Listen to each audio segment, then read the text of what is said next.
HS1 news में आप सबका इस्तकबाल है। आइए नजर डालते हैं आज के अहम खबरनामे पर। तेलंगाना की हुक्मरान जमात BRS ने पकवान गैस की कीमतों में इजाफे के खिलाफ शहर हैदराबाद के अलावा मुख्तलिफ मकामात पर शदीद एहतजाज किया। इस एहतजाज के लिए रियासती वजीर इंफॉर्मेशन टेक्नोलॉजी के तारिक रामाराव की अपील पर हुक्मरान पार्टी के लीडरों ने शहर हैदराबाद के टैंक बोर्ड अम्बेडकर मुजस्समे के सामने महाधरना दिया। रुकन असम्बली D नागेंद्र की क़यादत में धरने में पार्टी के लीडरों और कारकुनों की बड़ी तादाद ने शिरकत की, जिन्होंने मरकज़ी हुकूमत के खिलाफ नारे लगाए। BRS की खातून लीडरों ने खाली गैस सिलेंडर्स के साथ अनोखा एहतजाज किया। इन्होंने गैस सिलेंडर की बढ़ती हुई कीमतों में फौरी कमी का मुतालबा किया। एहतजाजियों ने कहा कि 2014 में गैस सिलेंडर की कीमत 400 रुपये से बढ़ाकर 1200 रुपये कर दी गई है। ख़वातीन के दिन के मौके पर मरकज़ी हुकूमत ने ख़वातीन को तोहफे के तौर पर गैस की कीमतों में इजाफा किया है। इन्होंने मुतालबा किया कि मरकज़ गैस की बढ़ती हुई कीमतों में फौरी तौर पर कमी करें। खुतबुल्लापुर में गैस की कीमतों में इजाफे के खिलाफ ख़वातीन ने एहतजाज किया। इन्होंने सिलेंडरों पर फूल चढ़ाए और मरकज़ के खिलाफ नारे लगाए।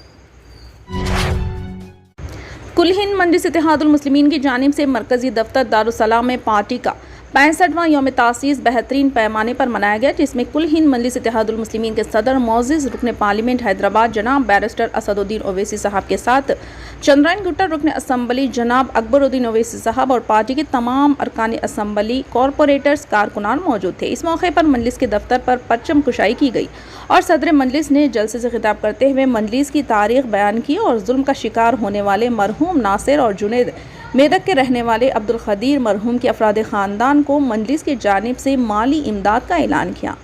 अकबरुद्दीन ओवैसी ने पार्टी की तारीख को बयान करते हुए मजलिसी कारनामों का इजहार किया और हैदराबाद के डेवलपमेंट की कामयाबी पर बात की और इन्होंने आवाम को ये तयख़ुन दिया कि मजलिस आगे भी इस तरह काम करती रहेगी। मज़ीद इन्होंने कहा कि मैं, मेरी पार्टी और हैदराबाद की आवाम हमेशा मजलिसी सदर असदुद्दीन ओवैसी के साथ हैं। इन्होंने कहा कि मजलिस हिंदुस्तान के मुख्तलिफ रियासतों के इंतखाबात में हिस्सा ले रही है और लेते रहेगी, चाहे आज हार का सामना करना पड़े, लेकिन मजलिस एक दिन इन रियासतों को भी ज़रूर फतेह करेगी। पुराने शहर के मैटरनिटी हॉस्पिटल पेटला बुरुज की तरक्की के लिए BRS के रुकन राज्यसभा J संतोष कुमार ने पार्लिमानी तरक्याती फंड से 50 लाख रुपये जारी किए।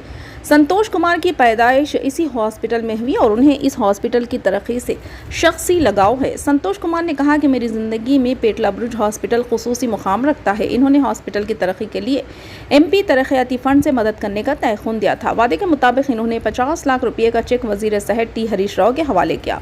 हॉस्पिटल के सुपरिटेंडेंट डॉक्टर C मालती को ये चेक दिया गया। इन्होंने कहा कि अपने तयख़ुन के मुताबिक वो मज़ीद 50 लाख रुपये आइंदा मालियाती साल के तरक्याती फ़ंड से जारी करेंगे। संतोष कुमार ने कहा कि वो मैटरनिटी हॉस्पिटल की तरक्की और मरीज़ों को उस इलाज के लिए सहूलतों की फराहमी के लिए हर मुमकिन ताउन करेंगे।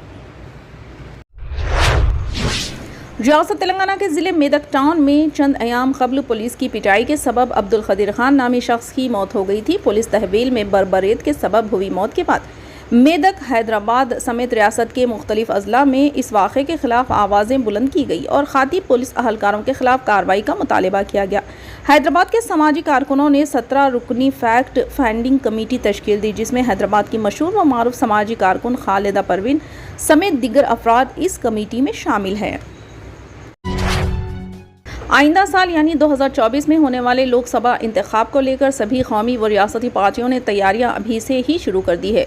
BJP के खिलाफ एक मजबूत अपोजिशन तैयार करने के लिए छोटी बड़ी पार्टियों का इत्तेहाद बनाने की कोशिशें भी ज़ोर और शोर से जारी है। इसी दरमियान मगरबी बंगाल की वज़ीर आला ममता बनर्जी ने एक ऐसा ऐलान कर दिया है कि अपोजिशन इत्तेहाद की कोशिशों को एक शदीद झटका पहुंचाया है। ममता बनर्जी ने जुमेरात के रोज़ वाज़े कर दिया कि तृणमूल कांग्रेस 2024 का लोकसभा इंतखाब तनहा लड़ेगी, यानी इन्होंने अपोजिशन इत्तेहाद में शामिल होने का इरादा तर्क कर दिया है। ममता बनर्जी ने कहा कि TMC का इत्तेहाद बराह रास्त अवाम के साथ होगा। रियासत महाराष्ट्र के औरंगाबाद से मजलिस इत्तेहादुल मुस्लिमीन के रुकन पार्लिमान सैयद इम्तियाज़ जलील ने कहा है कि हम छत्रपति संभाजी महाराज का बहुत एहतराम करते हैं। हालांकि औरंगाबाद शहर से इनका कोई ताल्लुक़ नहीं है, फिर भी शहर का नाम इनके नाम पर रखा गया है। ये सियासत से ज़्यादा कुछ भी नहीं है। रुकन पार्लिमान इम्तियाज़ जलील ने तब्दीली नाम पर सवाल उठाते हुए कहा कि जिस तरह से औरंगाबाद शहर का नाम छत्रपति संभाजी नगर किया जा रहा है, इसी तरह रियासती और मरकज़ी हुकूमत मुंबई को छत्रपति शिवाजी राजे महानगर, पुणे को फूले नगर कोल्हापुर को छत्रपति शाहू नगर, नागपुर को डॉक्टर बाबा साहेब अम्बेडकर, मालेगांव को मौलाना आज़ाद आबाद इस तरह नाम तब्दील करना चाहिए। इन्होंने कहा कि औरंगाबाद शहर का नाम बदलकर छत्रपति संभाजी नगर कर दिया गया है। इस मामले को लेकर चंद लोग हिंद व मुस्लिम के दरमियान तनाज़ा पैदा करने की कोशिश कर रहे हैं। इन्होंने इल्ज़ाम लगाया कि मीडिया भी इस काम में सबसे आगे है। तेलंगाना हुकूमत ने गवर्नर तमिलसाई सौंदरराजन के खिलाफ सुप्रीम कोर्ट में एक रिट पिटीशन दायर की है। मीडिया रिपोर्ट्स में कहा गया है कि हुकूमत की जानिब से गवर्नर की मंजूरी के लिए भेजे गए 10 बिलों को ज़ेर-ए-इल्तिवा रखा गया है। इन बिल्स की मंजूरी के लिए गवर्नर को हिदायत देने की दरख्वास्त की गई है। काबिल जिक्र है कि चीफ सेक्रेटरी ने सुप्रीम कोर्ट में ये दरख्वास्त दायर की है। हुकूमत ने अपनी रिट पिटीशन में कहा कि गवर्नर तमिलसाई सौंदरराजन का रवैया ठीक नहीं है। हुकूमत की तरफ से भेजे गए बिलों को 6 माह से इल्तिवा में रख दिया है। बीआरएस हुकूमत ने सुप्रीम कोर्ट से इस बात का फैसला करने की ख्वाहिश की है कि गवर्नर का दायरा कार क्या है और बिलों को क्यों मंजूर नहीं किया जा रहा। हुकूमत ने गवर्नर से बिलों को मंजूर करने के अहकाम देने की सुप्रीम कोर्ट से दरख्वास्त की है। दरख्वास्त की समाअत कल 3 मार्च को होने का इम्कान है। आरपीएफ कांस्टेबल जितेंद्र सिंह को दिल्ली से लखनऊ जाने वाली तेजस एक्सप्रेस में गैर मुल्की खातून से छेड़छाड़ करने के इल्ज़ाम में गिरफ्तार किया गया है। सेंट्रल स्टेशन आरपीएफ पर तैनात कांस्टेबल ट्रेन में सिक्योरिटी ड्यूटी पर था। फिरोजाबाद के रिहायशी कांस्टेबल जितेंद्र तकरीबन 1.5 साल से सेंट्रल पुलिस स्टेशन में तैनात है। तेजस एक्सप्रेस में सिक्योरिटी ड्यूटी के दौरान इसने कोच में खातून से छेड़छाड़ की। खातून की शिकायत पर जीआरपी मुतहर्रिक हो गई। त्रिपुरा, मेघालय और नागालैंड इंतखाबात के नताइज पर वज़ीर-ए-आज़म नरेंद्र मोदी ने ट्वीट किया। इन्होंने लिखा, शुक्रिया त्रिपुरा, ये तरक्की और इस्तेहकाम के लिए वोट है। बीजेपी रियासत की तरक्की की राह को फ़रोग़ देना जारी रखेगी। ज़मीनी सतह पर शानदार कोशिशों के लिए मुझे सभी त्रिपुरा बीजेपी कारकुनान पर फ़ख्र है। दरअसल त्रिपुरा में बीजेपी वाज़े अक्सरियत के साथ दूसरी मरतबा हुकूमत बनाने जा रही है। वहीं नागालैंड में भी बीजेपी कामयाब रही है। यहाँ बीजेपी एनडीपीपी इत्तेहाद ने बाजी मारी है, लेकिन मेघालय में नताइज ने बीजेपी को मायूस किया। वज़ीर-ए-आज़म नरेंद्र मोदी ने कहा कि तीनों रियासतों त्रिपुरा, मेघालय और नागालैंड के अवाम का शुक्रिया। अपने एक और ट्वीट में वज़ीर-ए-आज़म मोदी ने लिखा कि मैं इन सभी का शुक्रगुजार हूँ जिन्होंने मेघालय में बीजेपी की हिमायत की है। हम मेघालय को तरक्की की राह पर फ़रोग़ देने के लिए सख्त मेहनत करते रहेंगे और रियासत के लोगों को ताकतवर बनाने पर ध्यान मरकूज करेंगे। मैं अपनी पार्टी कारकुनान के जरिए की गई कोशिश के लिए शुक्रगुजार हूँ। हैदराबाद में पुलिस ने इस्तेमाल की मियाद मुकम्मल होने के बाद मैन्युफैक्चरिंग डेट की लेबल तब्दील करते हुए एक्सपायरी प्रोडक्ट्स फरोख्त करने का पर्दाफाश किया।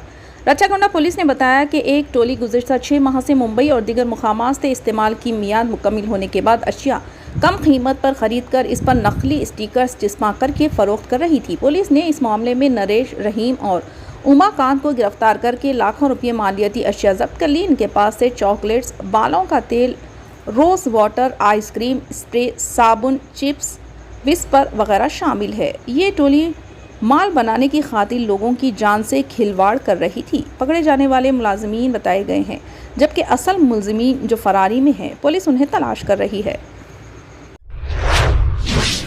फिलहाल के लिए इस खबरनामे में बस इतना ही। देखने के लिए आपका बहुत बहुत शुक्रिया। अगर आप नए हैं इस चैनल पर तो सब्सक्राइब ज़रूर कर लें और बेल आइकन को दबा लें ताकि हमारी हर खबर आप तक पहले मिले।